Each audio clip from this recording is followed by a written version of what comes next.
lihat firman Tuhan mengenai kebangkitan Tuhan Yesus. Kebangkitan Tuhan Yesus. Jadi Tuhan Yesus benar-benar mati di kayu salib, benar-benar dikuburkan, lalu bangkit pada hari yang ketiga seperti yang dikatakannya. Luar biasa besarnya pengorbanan Tuhan Yesus di kayu salib untuk semua manusia yang berdosa. Tuhan Yesus telah mati di kayu salib supaya kita beroleh hidup yang kekal. Di kayu salib Tuhan Yesus menanggung semua dosa kita, penyakit kita, segala kutuk dosa, kelemahan, supaya kita memulai satu kehidupan yang baru di dunia ini, sama sekali baru, karena kita adalah kejadian yang baru yang lama sudah berlalu. Kemudian kita mewarisi hidup yang kekal. Amin, saudara. Jadi semua saudara adalah baru. Haleluya. Dosa-dosa yang lama dilupakan Tuhan semua. Jadi kejadian yang baru yang terus-menerus diperbarui, yang menjadi seperti Yesus. Jadi kita bertumbuh terus dalam Yesus, dan berbuah bagi Yesus. Amin. Kebangkitan Tuhan Yesus adalah kebangkitan tubuh, bukan hanya jiwa dan roh saja. Tubuhnya juga bangkit. Oleh sebab itu dia berkata kepada Thomas, Thomas, taruhlah tanganmu di bekas tusukan paku ini. Hantu tidak punya daging, dia katakan, tapi aku punya daging, aku punya tubuh. Demikian nanti kebangkitan kita juga punya tubuh. Bahkan sudah dimuliakan oleh Tuhan. Luar biasa. Mayatnya tidak ada dalam kubur. Kubur itu kosong. Kain kafan menutupi Tuhan Yesus. Juga kosong. Tuhan Yesus benar-benar bangkit daripada kematian. Inilah sorak kemenangan setiap anak Tuhan. Amin. Haleluya. Tuhan yang hidup, yang memperhatikan kita, yang mengenal kita, yang mendengar dan menjawab doa kita, amin.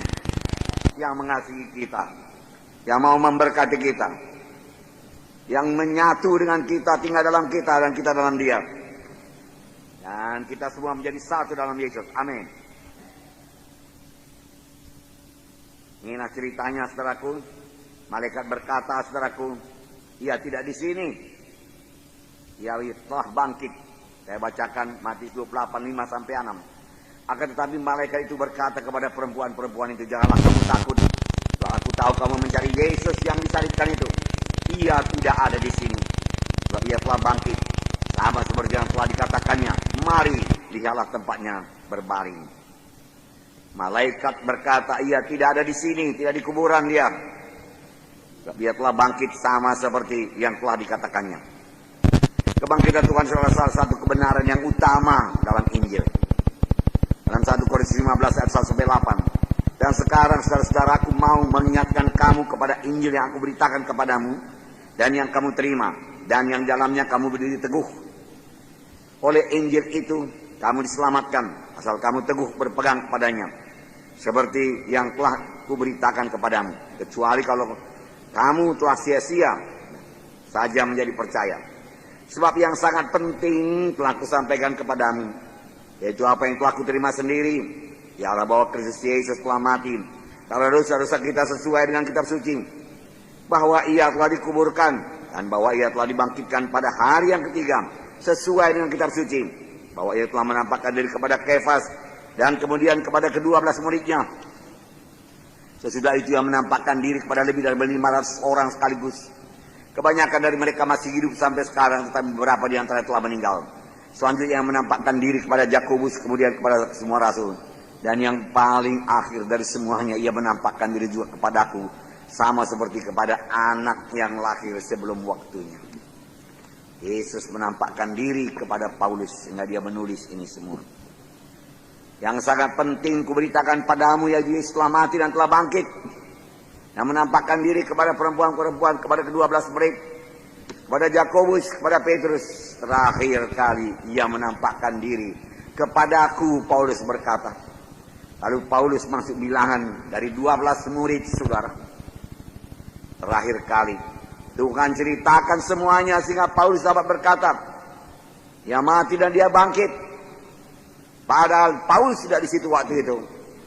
Bahkan sudah banyak orang Kristen percaya kepada Tuhan. Dia menganiaya orang Kristen, membunuh orang Kristen. Daripada jalan ke Damsyik, satu sinar yang terang menerpa dia. Siapakah engkau?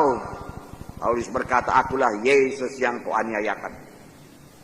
Tuhanku, apakah yang harus kuperbuat? Lalu Tuhan menceritakan semua kehidupannya secara pribadi kepada Paulus. Dan Paulus mengerti Injil. Dan dia menjadi pemberita Injil yang tidak pernah mundur. Nantiasa berkobar-kobar berapi-api, penuh dengan kehidupan, penuh dengan kesegaran, penuh dengan wahyu, penuh dengan persekutuan yang intim dengan Tuhan. Tuhan menghendaki kita semua dalam persekutuan yang intim dengan Tuhan, penuh dengan kehidupan, penuh dengan roh, penuh dengan semangat segar dalam Tuhan. Haleluya. Sehingga kita dapat menjadi saksi Tuhan. Pegang teguh kepada ajaranku, ajaran firman Tuhan dan ajaran rasul-rasul, Paulus berkata. Karena Yesus benar-benar bangkit daripada kematian. Puji Tuhan. Dalam 1 Korintus 15 ayat 14 dikatakan, tetapi andai kata Kristus tidak dibangkitkan, maka sia-sialah pemberitaan kami, sia-sialah juga kepercayaan kami. Sia-sia semua kalau Yesus tidak bangkit, tidak ada Kristen. Tidak ada sama sekali. Tidak ada orang diselamatkan, tidak ada dosa diampuni, tidak ada setan diusirkan, saudaraku. Tidak ada kejadian yang baru, tidak ada kelahiran baru, tidak ada baptisan Roh Kudus, tidak ada. Karena hanya satu yang bisa membaptis, yaitu Tuhan Yesus.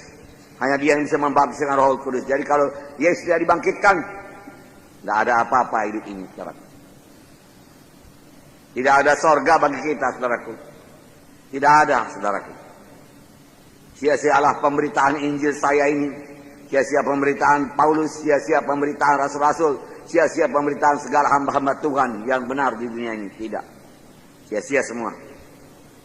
Memang ada pada waktu segelintir orang tidak percaya akan kebangkitan Yesus. Mereka mengaku dirinya orang Kristen. Inilah Kristen yang palsu. Iman mereka juga iman palsu. Yang tidak mewarisi hidup yang kekal. Hanya dalam Yesus ada hidup yang kekal. Firman Tuhan pada pagi hari ini. Kalau kita nanti menghadap sorga, saudaraku, kita perlu darah Yesus, saudaraku. When I see the blood, I'll pass over you. Kalau aku lihat darah itu, aku akan melaluinya. Malaikat maut tidak bisa memberi maut. Kalau dia lihat darah itu ada pada jenang pintu kiri kanan, saja dia masuk rumah itu. Darah domba itu berkuasa, lambang daripada darah Yesus. Sekarang kita tidak menerima darah domba, kita menerima darah Yesus yang sejati. Saudara. Benteng kita yang teguh. Jangan andalkan kebaikan saya, maka saya diberkati Tuhan. Kebaikan saya, maka saya ke sorga. Tanyalah orang sekampung saya paling baik, saya paling banyak menolong orang miskin. Oh, saya mengangkat anak yatim piatu dan lain sebagainya. Kalau saudara mengetuk pintu sorga, Tuhan Yesus berkata, aku tidak kenal kamu, undurlah dari hadapanku. Tapi kalau dia melihat darahnya sendiri, yaitu darah Yesus, maka dia tidak bisa menolaknya. Dengan darah Yesus telah dibenarkan. Amin. 1 Korintus 15 ayat 19 berkata, jikalau kita hanya dalam hidup ini saja menaruh pengharapan pada Kristus, maka kitalah orang-orang yang paling malang dari segala manusia. Kalau kita mengikuti hanya untuk diberkati saja di dunia ini, hidup sehat saja di dunia ini, hidup berkelimpahan di dunia ini, hidup senang di dunia ini, hidup dapat nama di dunia ini, maka kitalah orang yang paling malang dari segala manusia. Firman Tuhan mengatakannya.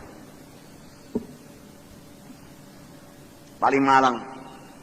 Kalau pengharapan kita mengikut Tuhan Yesus hanya untuk sembuh saja, kita paling malang. Sesudah sembuh tidak lagi ikut Tuhan. Kalau pengharapan kita mengikut Yesus supaya kita diberkati materi saja, lalu sudah dapat materi, saudaraku, kita tinggalkan Tuhan, kita adalah orang yang paling malang. Oleh sebab itu jangan pancing-pancing, saudaraku, Tuhan Yesus dengan memberikan korban supaya Tuhan kembalikan kepada kita berganda-ganda. Pagi hari tadi kita dengarkan firman Tuhan mengenai seorang perempuan yang mempersiapkan kematian Tuhan Yesus. Yang mempersembahkan kepada satu buli-buli minyak kualam yang sangat wangi. Harum. Dia pecahkan, dia curahkan ke kepala Yesus, turun ke janggut dan ke jubahnya, kemudian ke kakinya. Lalu disapunya dengan rambutnya. Dia tidak ada seorang pun menyuruh dia berbuat demikian. Dia tidak mengharap pujian manusia.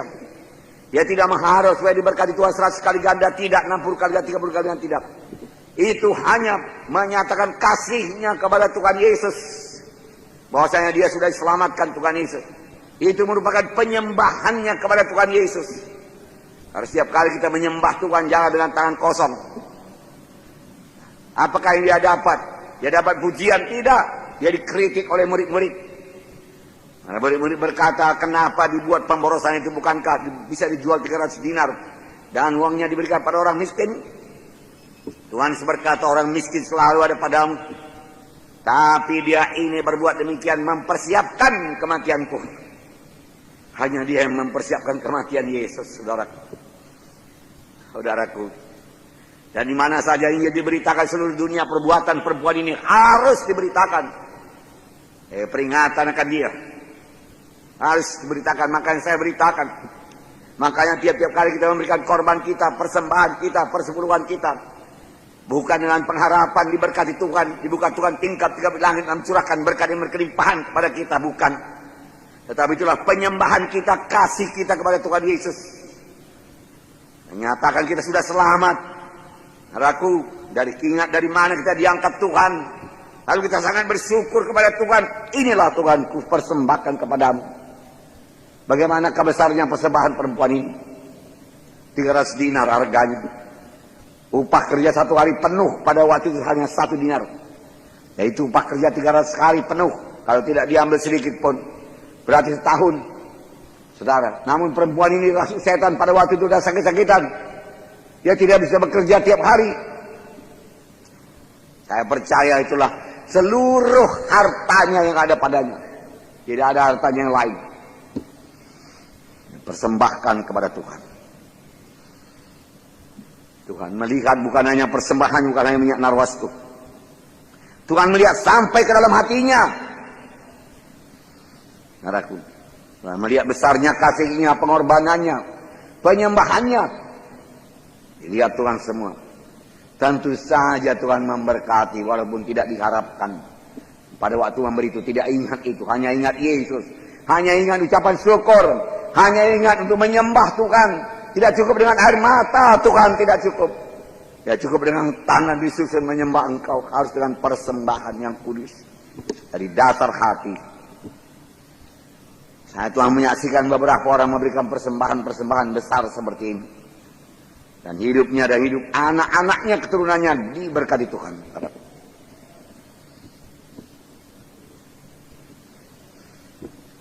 Puji Tuhan, barakallahu. Nah, saudara yang kasih dalam nama Yesus.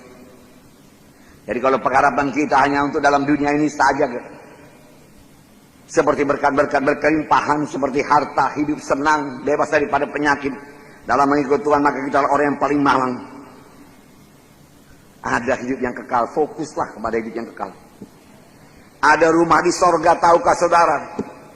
Bahwa saya punya rumah di sorga, saudaraku. Dan kalau saya meninggalkan dunia ini, saya pindah ke sana, saudara. Dan saya akan berada di sana selama-lamanya, saudaraku. Dan tidak akan membosankan di sana. Dan saya akan ketemu bolang, saudaraku. Dan bercerita kepadanya apa yang terjadi setelah dia meninggalkan, saudaraku. Karena 30 tahun lebih saya bersama-sama dengan dia. Satu rumah, saudaraku. Tidak hilang itu semua, saudara. Itulah yang dituju mengikut Tuhan ini. Bukan supaya aku sukses, supaya aku berhasil, hidupku berkelimpahan. Bukan supaya aku dapat nama masyhur, terkenal, saudara. Bukan supaya aku dapat istri, dapat suami, bukan. Dapat rumah, dapat mobil.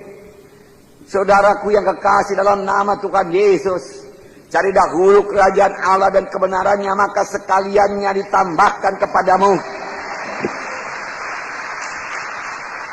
Janganlah terbalik, saudaraku. Jangan terbalik.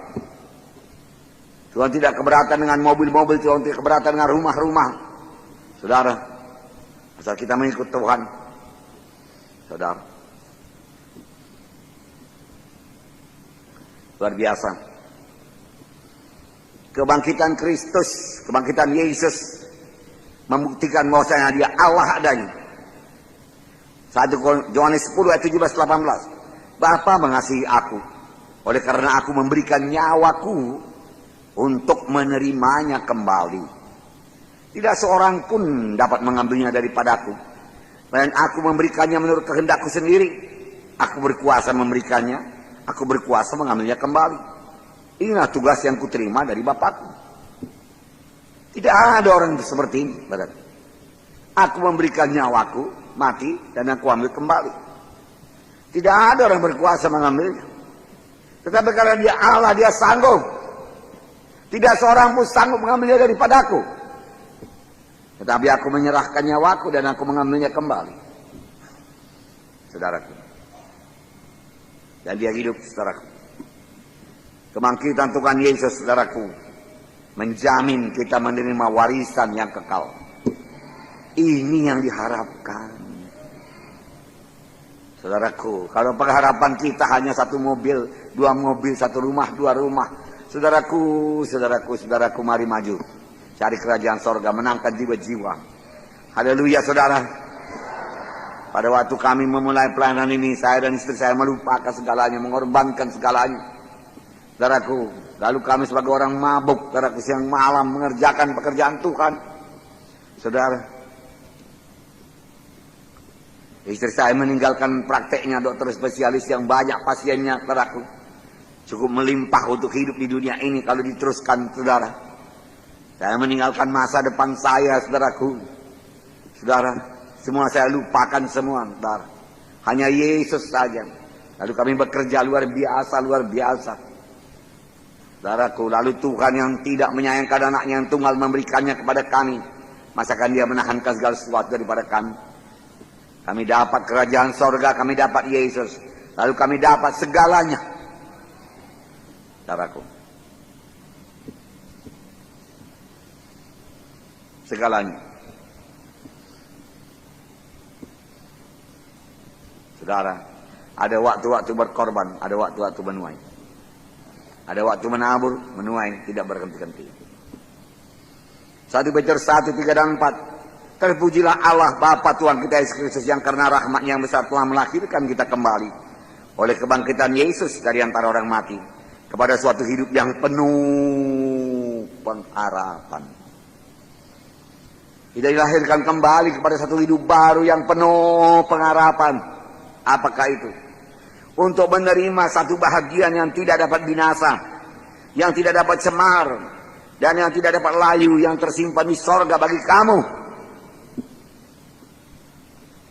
Untuk menerima satu bahagian yang tidak dapat binasa, tidak dapat cemar, dan tidak dapat layu.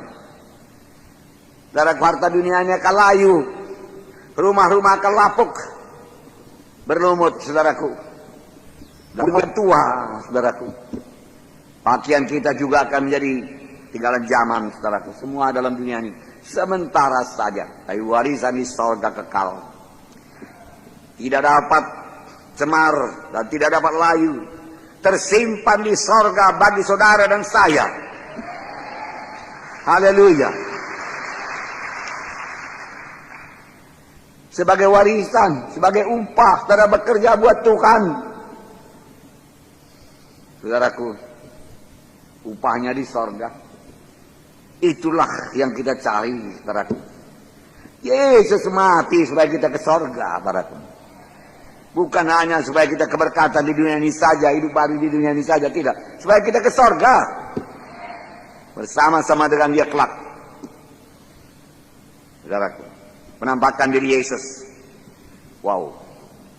Setelah Yesus bangkit daripada kematian, dia tinggal di bumi selama 40 hari dan menampakkan dirinya dan dengan berbicara kepada murid-muridnya dan kepada pengikut-pengikutnya. Pertama yang menampakkan diri kepada Maria Magdalena. Yohanes 20 ayat 13 berkata, kata malaikat itu kepadanya, ibu mengapa engkau menangis? Jawab Maria kepada mereka, Tuhanku telah diambil orang dan aku tidak tahu di mana ia letakkan. Saya sudah berkata demikian, menoleh ke belakang dan melihat Yesus berdiri di situ. Tetapi ia tidak tahu bahwa itulah Yesus. Kata Yesus kepadanya, ibu mengapa engkau menangis? Siapakah yang kau cari? Maria menyangka orang itu penunggu taman. Lalu ia berkata kepadanya, Tuhan, jikalau Tuhan yang mengambil dia, katakanlah kepadaku di mana Tuhan letakkan dia, supaya aku dapat mengambilnya. Kata Yesus kepadanya, Maria. Maria berpaling dan berkata kepadanya dalam bahasa Ibrani, Rabbuni, artinya guru. Nah, saudaraku, Maria Magdalena kemudian berkata kepada murid-murid, aku telah melihat Tuhan. Murid-murid tidak percaya. Tuhan Yesus, saudaraku, berjumpa dengan beberapa wanita yang kembali dari kuburan berduka cita karena tidak bertemu dengan Yesus. Matius 28 ayat 9 sampai 10. Tiba-tiba Yesus berjumpa dengan mereka dan berkata, salam bagimu. Mereka mendekatinya dan memeluk kakinya serta menyembahnya. Maka kata Yesus kepada mereka, jangan takut, pergi dan katakanlah kepada saudara-saudaraku supaya mereka pergi Galilea. Di sana mereka akan melihat aku.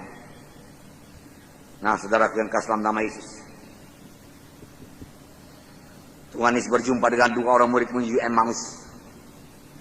Lukas 24, 30, 31. Waktu ia duduk makan dengan mereka, ia mengambil roti, mengucap berkat, lalu memecah-mecahkannya dan memberikannya kepada mereka. Ketika itu terbukalah mata mereka dan mereka pun mengenal dia, tapi ia lenyap dari tengah-tengah mereka. Kemudian Tuhan Yesus berjumpa kepada Thomas, di mana Tuhan Yesus berkata, damai sejahtera bagi kamu. Dan Tuhan Yesus berkata, mengapa kamu terkejut? Apa sebabnya timbul keraguan-keraguan dalam hatimu? Lihatlah tanganku, lihatlah kakiku, aku sendirilah ini, rabalah aku dan dialah. Karena hantu tidak ada daging dan tulang, seperti yang kamu lihat ada padaku. Sambil berkata demikian, dia memperlihatkan tangannya dan kakinya kepada mereka. Kemudian dia berkata kepada Thomas, taruhlah jarimu di sini, dan lihatlah tanganku, ulurkanlah tanganmu, cucukkan dalam lambungku. Jangan kau tidak percaya, melainkan percayalah. Ya Tuhanku, ya Allahku. Karena engkau telah melihat aku, maka engkau percaya. Berbahagialah mereka tidak melihat namun percaya. Karena iman tidak perlu melihat. Iman tetap percaya kepada firman Tuhan. Tidak bersandar kepada penglihatan atau panca indera atau perasaan tubuh. Kalau berdoa rasanya bertambah baik, lalu kita berkata, oh Tuhan mendengarkan doaku. Tidak. Tidak ada tanda apa-apa pun kita harus berani berkata, Tuhan sudah mendengarkan doa saya. Oleh beliau-beliau, aku sudah sembuh, aku percaya, aku sudah sembuh. Lalu saudaraku, firman Tuhan berkata, sama sebagaimana imanmu jadi padamu. Tanpa iman mustahil berkenan kepada Tuhan. Iman dia berdasar kepada panca indera perasaan kah itu, panca indera mata kah itu, panca indera telinga, mulut, kulit dan lain sebagainya. Tidak bergantung. Iman hanya bergantung kepada firman Tuhan. Apa sabda Tuhan itu? Ya dan amin. Dan yang paling akhir dari semuanya, menampakkan diri juga kepada Paulus, sama seperti kepada anak yang lahir sebelum waktunya. Nah, saudara, ketidakpercayaan murid-murid. Pada mulanya beberapa orang murid tidak percaya akan kebangkitan Yesus, walaupun beberapa perempuan mengatakan kepada mereka telah bertemu dengan Yesus. Murid-murid ini biasa berjalan, fellowship dengan Yesus, bicara, bersekutu intim dengan Tuhan Yesus selama di dunia ini. Dan Tuhan Yesus berkali-kali mengatakan, paling tidak Tuhan sebut 3 kali mengatakan, anak manusia akan diserahkan kepada tangan orang kafir, mereka akan membunuhnya, tetapi dia akan bangkit pada hari yang ketiga. Tapi nyatanya murid-murid setelah mendengar berita dari perempuan-perempuan yang pergi ke kubur, mereka tidak percaya. Hati mereka keras. Tidak percaya membuat hati dia jadi keras. Jadi keras, jadi berbatu-batu. Saudaraku, lihatlah di sini saya bacakan pada saudara Lukas 24, 9 sampai 11. Dan setelah mereka kembali dari kubur, mereka menceritakan semuanya itu kepada ke-11 murid dan kepada semua saudara yang lain. Perempuan-perempuan itu adalah Maria Magdalena dan Yohana dan Maria ibu Yakobus, dan perempuan-perempuan lain juga yang bersama-sama dengan mereka memberitahukan kepada rasul-rasul. Tetapi bagi mereka perkataan-perkataan itu seakan-akan omong kosong. Dan mereka tidak percaya kepada perempuan-perempuan itu. Tangkap firman Tuhan kalau diberitakan dari depan. Jangan meluncur saja dia dengan pikiran saudara yang melayang-layang tak sampai kemana-mana, saudaraku. Saudaraku, dengan berbuat demikian saudara tidak dapat apa-apa, dan iman saudara tidak bertambah-tambah. Dan hati saudara kemudian akan menjadi keras. Tidak bisa lagi dijamah oleh Roh Kudus dan payah untuk bersekutu. Payah untuk berkobar-kobar buat Tuhan, bersemangat buat Tuhan, menyala-nyala buat Tuhan, payah. Murid-murid telah menjadi demikian, saudaraku. Saudaraku yang kasih dalam nama Yesus, syukurlah akhirnya Tuhan Yesus menampakkan diri kepada 11 orang murid tersebut. Tetapi Tuhan mencela ketidakpercayaan dan kedegilan hati mereka. Dan kekerasan hati mereka. Karena mereka tidak percaya bahwa Tuhan bangkit daripada kematian. Tuhan Yesus mencela mereka. Saudaraku, Tuhan Yesus mencela mereka. Murid-murid sejati dicela Tuhan Yesus. Karena kedegilan hati mereka dan kekerasan hati mereka.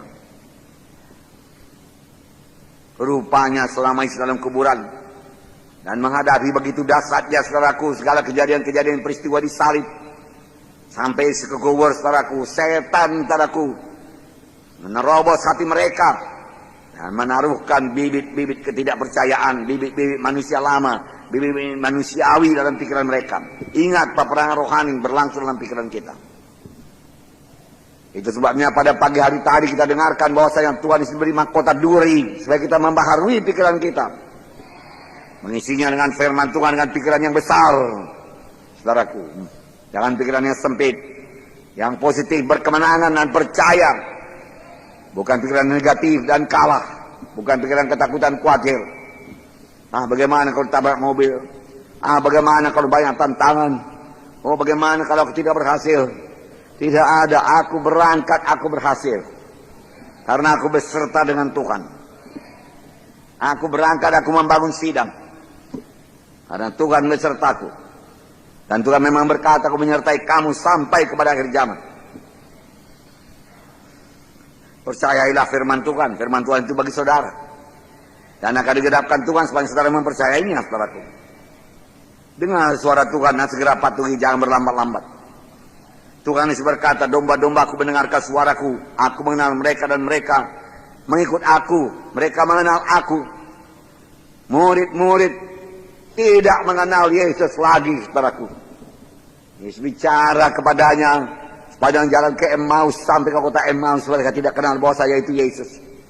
Dan ketika semua mencahkan roti, baru terbuka mata rohani mereka. Mereka tahu itu adalah Yesus, saudaraku. Dalam mata rohani kita selalu terang. Menanglah saudaraku. Jangan biarkan setan menipu saudara. Yang memberikan benih-benih ketidakpercayaan. Saudaraku dalam saudara. Ingat Yesus Maha Kuasa. Tidak ada yang mustahil kepadanya. Apapun penyakit saudara bisa sembuhkan Tuhan Yesus. Tidak ada yang mustahil kepadanya. Apapun keberatan saudara bisa diangkat oleh Tuhan Yesus. Tidak ada yang mustahil kepadanya. Beginilah luar biasanya berkat Tuhan. Makanya saya heran kalau ada anak Tuhan yang tidak sungguh-sungguh mengikut Tuhan Yesus. Dan banyak-banyak alasan, saudaraku. Saya katakan lagi kepada saudara, saya pikir sudah saya katakan minggu yang lalu. Di dalam dunia ini tidak ada hidup yang lebih baik daripada hidup dalam Tuhan Yesus. Tidak ada hidup. Hidup sebagai milioner tidak akan lebih baik daripada hidup dalam Yesus. Walaupun tidak milioner. Hidup bergelimangan dengan uang padaku tidak akan lebih baik daripada hidup dalam Yesus. Tuhan sudah memimpin kita pada jalan yang benar, terhargakan. Karena hidupkan dalam hati saudara dan jangan menoleh ke belakang karena tidak layak pada Tuhan. Domba-dombaku mendengar suaraku dan aku mengenal dia dan mereka mengenal aku. Setiap kali Tuhan bicara kepada saudara melalui Roh Kudus atau pada waktu saudara membaca firman Tuhan dan merenungkan firman Tuhan, segera bertindak melaksanakan, jangan tunda-tunda. Supaya jangan terbuka pintu kepada setan mengeraskan hati saudara. Karena perjuangan kita bukan melawan darah dan daging, tapi melawan pemerintah-pemerintah, penguasa-penguasa, penghulu-penghulu dunia yang gelap ini, melawan roh-roh jahat di udara yang bekerja dalam pikiran kita, yang menguasai pikiran kita, mengendalikan pikiran kita, membuat kita berpikir menurut manusia lama, pikiran yang menurut logika dunia ini. Tidak, saudara. Saya berpikir menurut logika Tuhan, menurut firman Tuhan, saudara.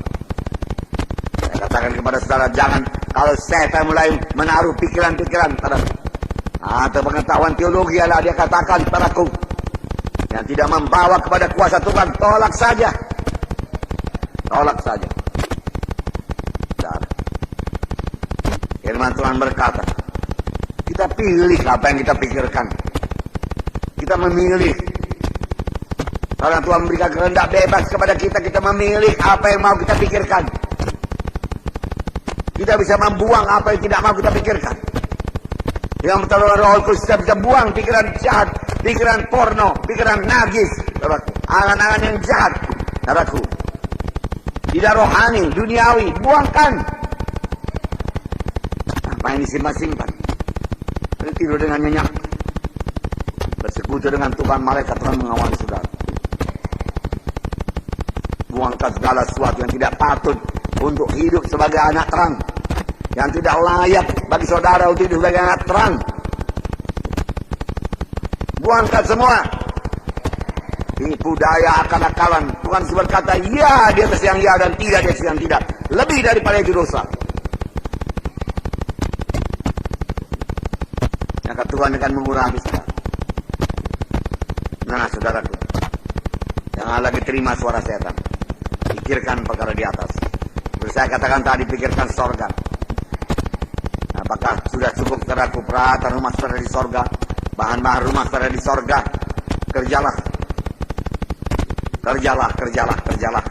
Layani Tuhan, layani Tuhan. Pesan terakhir Tuhan Yesus sebelumnya naik ke sorga. Markus 16 ayat 15. Lalu ia berkata kepada mereka, pergilah seluruh dunia, beritakanlah Injil itu kepada segala makhluk. Siapa yang percaya dan dibaptis akan diselamatkan, siapa yang tidak percaya akan binasa. Tanda-tanda ini menyertai orang yang percaya, mereka akan bercerita demi namaku. Mereka akan berbicara dalam bahasa-bahasa yang baru bagi mereka. Dan seterusnya.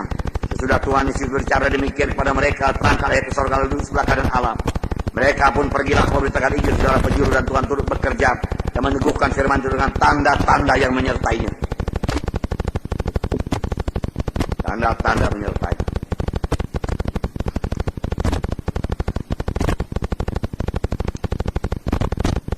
Rangkap saudaraku. Wow. Saudaraku yang kekasih dalam nama Yesus, saya katakan kepada saudara, penginjilan saya yang pertama,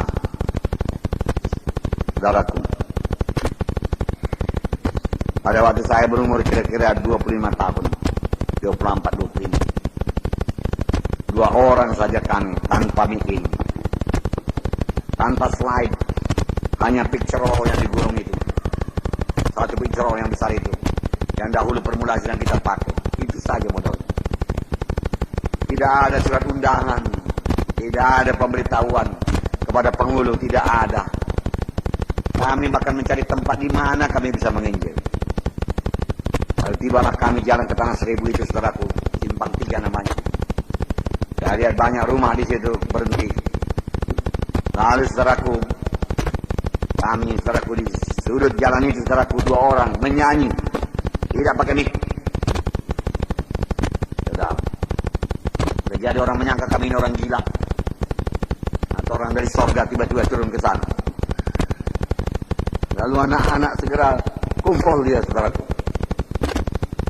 Lalu kami buka picture roll. Pada waktu tidak ada TV. Jadi picture roll itu, saudaraku, adalah hal yang istimewa kepada mereka. Inilah Tuhan Yesus, inilah si Musa, inilah Adam, dan lain sebagainya. Wow, terpaku matanya. Lalu kami doakan semua untuk semuanya menerima sebagai Tuhan dan Juru Selamat. Kami doakan supaya dia sembuh, sehat dan kuat. Kami doakan orang tua supaya selamat. Selesai. 1,5 jam. Dan kami suruh mereka pulang, hari sudah menjelang malam. Kami pun mau pulang, Honda Cup, lonceng. Tiba-tiba seorang bapak datang. Om, betulkah Tuhan Yesus itu bisa menyembuhkan? Saudara tahu semangat saya luar biasa. Saya berapi-api. Tentu saja Tuhan Yesus tidak berubah. Tuhan Yesus hidup, Bapak. Dia mau menyembuhkan Bapak. Apakah penyakit Bapak? Mari saya doakan. Wah. Bukan saya yang sakit, Om. Anak saya di rumah. Oh, di mana anak Bapak itu? Kami akan doakan. Mari kita masuk ke rumah. Saya akan panggil semua famili saya.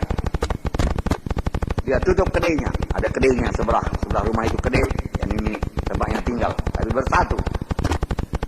Dia taruh tikar padaku. Kira-kira tempo 15 menit 20 orang dewasa kumpul, kaum bapak, kaum ibu. Karena rupanya sudah lama anaknya ini sakit. Dan sudah dibawa ke dokter Hot pada waktu itu di Binjai. Disuntik beberapa kali, tidak sembuh. Tidak bisa jalan, tidak bisa bangkit. Lalu kumpullah mereka semua. Saya pun duduk di tikar, di muka pintu pun tertutup oleh orang. Hendak kami di luar, sudah dikunci. Saudaraku, kemudian saya berkata kepada bapak itu, gimana ya?